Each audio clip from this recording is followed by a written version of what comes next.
Hi, I'm Simon. And I'm Quentin Edibari. Today we are going to talk about energy storing bricks. We chose this topic because everyone in the world depends on energy and the demand for clean renewable energy is high. These bricks hold this energy, making them beneficial to the entire world. When we think of futuristic technology, we think of flying cars or hoverboards, and sometimes overlook some of the technology that is actually possible and that scientists are working on now. One of these technologies is energy storing bricks. Scientists are working their way to create these. They hope to use a conducting polymer called PETA throughout the brick, converting it into a supercapacitor. This polymer is the key for bricks to holding energy.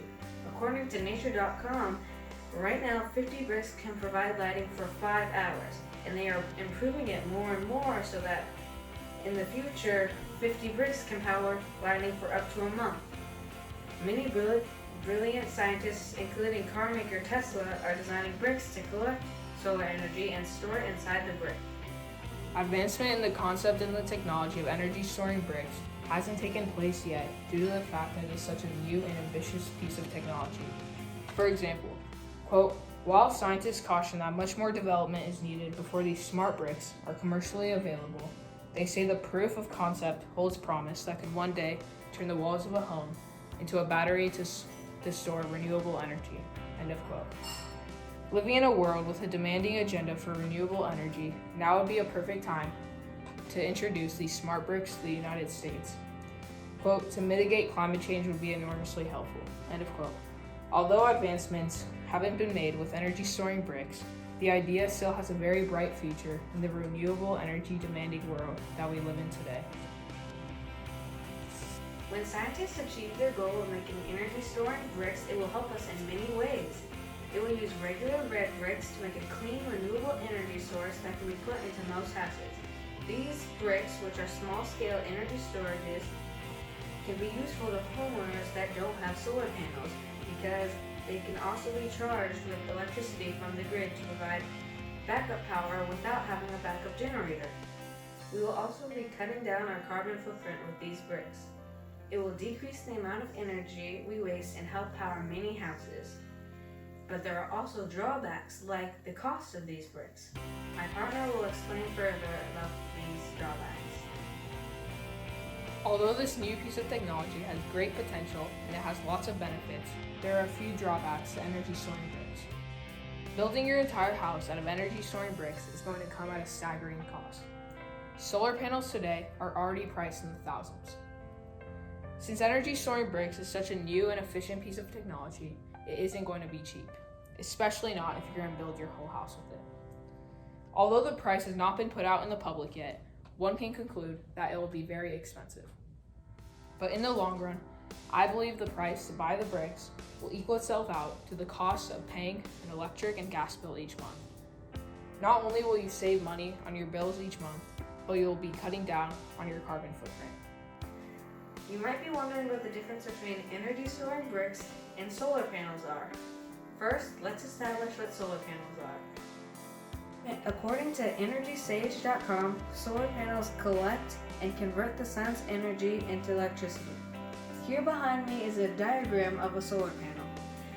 The solar panel converts the sunlight into an electric current and then runs it through these other devices, turning it into electricity we can use. The problem is they need a good place to store it.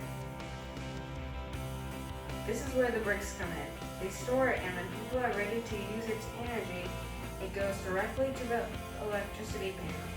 Now, some companies are building these batteries that do essentially what these bricks do, but they also have some problems. Solar batteries and these special bricks store energy produced by solar panels for later use.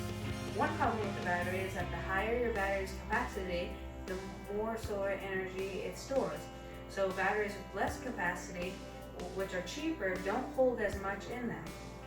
Right now, since there are no batteries or bricks available, the extra energy is just being sent back to the utility company so people will get discounts off their next bill. With the bricks, since there are more of them, they can hold more energy and hold the same amount, leaving none to waste. Windmills have been used and viewed as a perfect solution to help stop climate change and provide renewable energy, but many say windmills aren't very perfect. For example, quote, they also found that 60% agreed that a larger deployment of offshore wind power would contribute to U.S. energy independence, but only 30% of respondents felt that it would help stabilize global climate change. This shows that although windmills can create U.S. energy independence, it cannot solve the most major problem our world faces today: climate change. Climate change is a problem that energy storing bricks can fix within a matter of years if produced on a large scale. Since the 90s, people have been protesting and demanding air equality. If we don't learn from the 90s, we will not be able to create a full-scale and effective green revolution to help save our planet that is withering more and more as each day passes. To conclude, if we don't start caring about the environment and the species that we share this planet with, and if we don't start to create new ways and effective ways of renewable energy, we will become equivalent to Ray Bradbury's short story, There Will Come Soft Rains. Quote, not one would mind neither bird nor tree if mankind perished utterly. And spring herself, when she woke at dawn, would scarcely know that we were gone. Although this short story was written almost 70 years ago, it still holds some truth today. Humans have become a burden to nature instead of helping and contributing to it. If we don't start to lift our burden from nature, we will be looking at severe consequences in our nearby future.